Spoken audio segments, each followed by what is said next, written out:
Hey folks, thanks for clicking on this video. I mainly just want to talk about 13 days of no power or water and kind of what it made me think and rethink about society. Uh,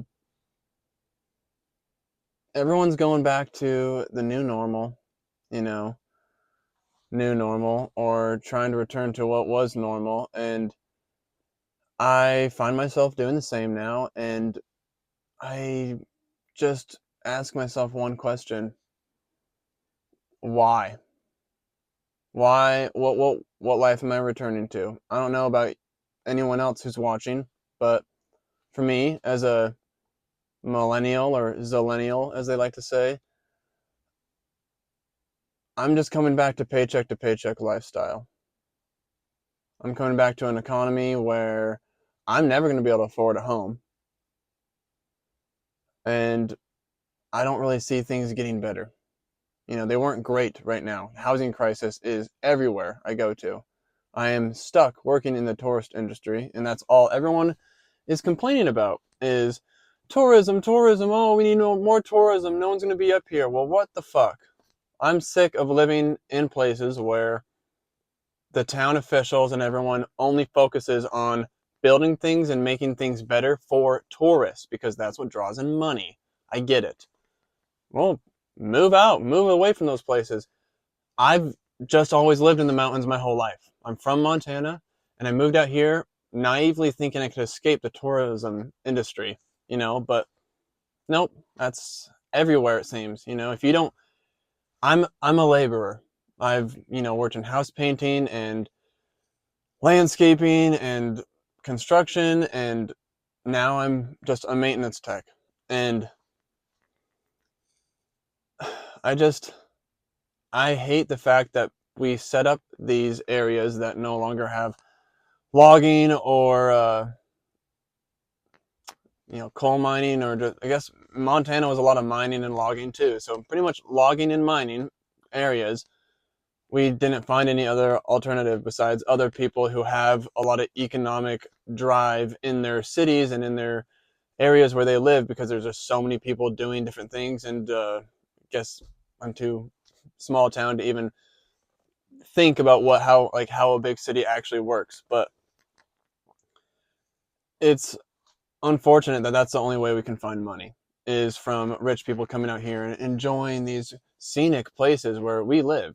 And before all this, when I was out of high school, it was like I guess I went to college, down in Nevada in 2013. So to be a line worker, working on power lines actually. And in 2014, I remember moving back to Montana and having my 2 bedroom, 1 bath little apartment for $650 a month.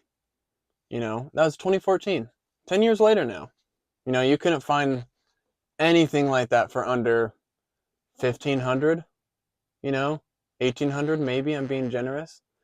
And I moved down here to Boone area, and it was about, like, last year it was, you could find a place for like 2 bedroom, 2 bath about $1,000, 1100. Now it's not at 13, 1500. It just shot up like that. I barely made it in time to just get a decent one. I didn't even get a house that's a thousand a month. I fucking wish. But what am I returning to? And I'm not a fan of the Amish or their practices, or their views fully on life. But what I do like is how a bunch of them all come together and just build a house in 4 days. Maybe, I think it's up to code. I'm sure it is, if they have to like live along with everyone in you know the community over there in Philly, or Pennsylvania, I mean. Uh, so I don't see why all of us here, and not including me, but there's a lot of people who have it really bad still after this hurricane. And why don't we all just start building their homes? Everyone's worried about money and worried about uh, things coming back in. We already are building each other's homes back up and businesses, but we're just trying to go back to this economy that's poor and treats us like we're servants for their vacation time. And their vacation better be perfect and everything better be amazing because they're spending a lot of money to come out here. Well, fuck. I want to have a life where that's not, I can work anywhere in town, even if it's just a menial job, and I still can pay for my rent. You know, that should be the goal. If you're working, you should be able to pay for where you're living. I don't see why that's a big ass issue. So, if you're still listening, I propose a new way of life, hopefully, or a new theory to this. I really want to start an intentional community out here. There's several of them already, and I probably am going to try and get in contact or schedule some visits with people. And some of them I know, like Earth Haven or Common Ground is also one. Those are two different ones. But I'll have another video, I guess, on this. But I previously tried to start a little intentional community out in Oregon. It's about an hour away from Klamath Falls, if anyone's ever heard of that. And it's 4 acres. I bought it with my stimulus check money. When we all got our stimulus checks, I put out this Craigslist post and got some people out there. Long story short, it didn't work out for a lot of reasons. Mainly, I couldn't stay there to, do anything, and permits and all sorts of things. But that's going to be a whole nother video, I guess. If anyone's interested, you can probably find that. I'll make that eventually here soon. I just don't see, damn siren. I just really don't see why we don't start living communally. Instead of having a landlord that we all individually pay one person who just gets a shitload of money because they bought this place in the 80s or the 90s or the early 2000s when things were like 160,000 for a house or 80,000 for a fucking property, which is now 200, 300,000. They're just gaining so much money. Why don't we double dog reverse? And I propose pitching in for a property. A bunch of people pitch in for a property, or what I tried to do myself was I bought property and tried to have other people go, but it's hard to regulate things, and I wasn't able to live there full time. I was still living in Montana. That's not where I was at. It's just I love Oregon and wanted land there. But now I'm here, and I want to find other like-minded individuals who would like to go in on something where several acres, even, where we just have our own little houses. You can build legally without any permits or anything a 10 by 10 12-foot tall shack. It can't have electricity or running water, because that would make it, if it's that small and had electricity and running water, it would not be considered a living domicile. And so it's not legally standards, all the permits and everything to make it sure that you're poor and you have to buy a home and you have to go into debt with these landlords, well, not debt, but just paying all the time for, just to live there, and ever increasing prices. And buying a house, you can see a lot of people just bought a house and it just got swept away. They had it paid off. Like, what the hell? So some part of me is just like, if everyone's complaining about the government not helping and no one's doing anything and it's only the community coming together, who is really going to stop anyone from just going out where no one's doing anything right now, in a sustainable way, building our own community? Sure, someone probably owns it, and yeah, the law enforcement would get involved maybe after a while, but that's just, like, look at homeless camps. Some of them are right off the fucking side of the interstate, and no one does shit about them. What if, I just consider going out into like national forest and just building a fort, and then improving on it in a cabin, and just finding a spring and having running water, and like you can just improve on these things and just live out there. I don't see why. That's what I would have done during this hurricane if that had survived. If I had built something out there and my house had no running water or power, I'd go to a place that was already set up to be warm and to have running water from a spring without any power, because that's just what they did back in the old days, I guess. I don't ever want to be away from power fully. Excuse me.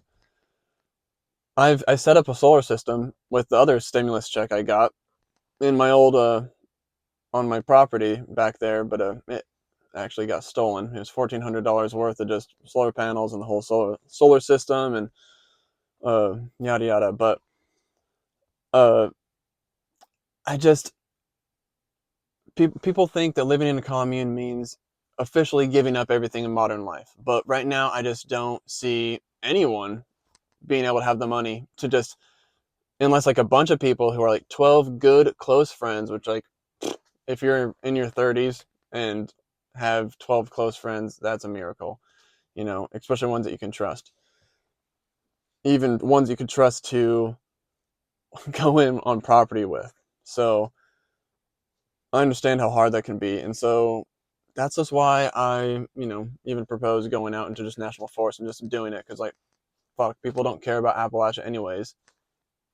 What's going to stop us from we already live fairly communally already. Neighbors are super kind here. And I've just seen everyone come together and not care about how much time or money it costs to rebuild or just clean up things. And it's amazing to be able to see all of this. And like, it just sucks that we're now going to return to the divided, you know, red versus blue, and this is my fucking property, and I am paying for my power, and I can barely pay all these bills, and I'm going to just scream and yell at everyone because they didn't vote for the right person, and this is why we can't afford anything. And it's like, no, it's because we're being screwed from both fucking ends. It doesn't matter what, red or blue. And so I don't see why we just don't buy a property. Some people, come on. I would love anyone in the comments, just hit me up. I can find ways to personally contact each other. I eventually want to set up a Discord as I kind of refine this little rant or speech that I have about starting an intentional community out here, because by golly, I will go and buy my own land again and invite people out here like I was, but I will be living out here, which will be different because I can be at the land maintaining it until I have built up something where I am not renting anymore and living in that property. But these are all things I want to discuss later on. The main thing is, why don't we just all go in instead of, you 50,000 bucks, go in. Everyone has, we all have our own jobs, hopefully like around this area, probably, or wherever we're buying the land. That's where I'm going to try to do, is stay within my reach of my job, and, have a mortgage of, I don't know, let's just say 2,000 for a land payment, uh, every month. And that's a lot. I think my current land payment is a $20,000 loan, I guess, and it wasn't like, not even a loan. I didn't get I'm blanking on the words, but $20,000 is how much it cost, and I put, I think, 1,900 down. Maybe it's like ended up being 2,100 in the end after taxes and stuff.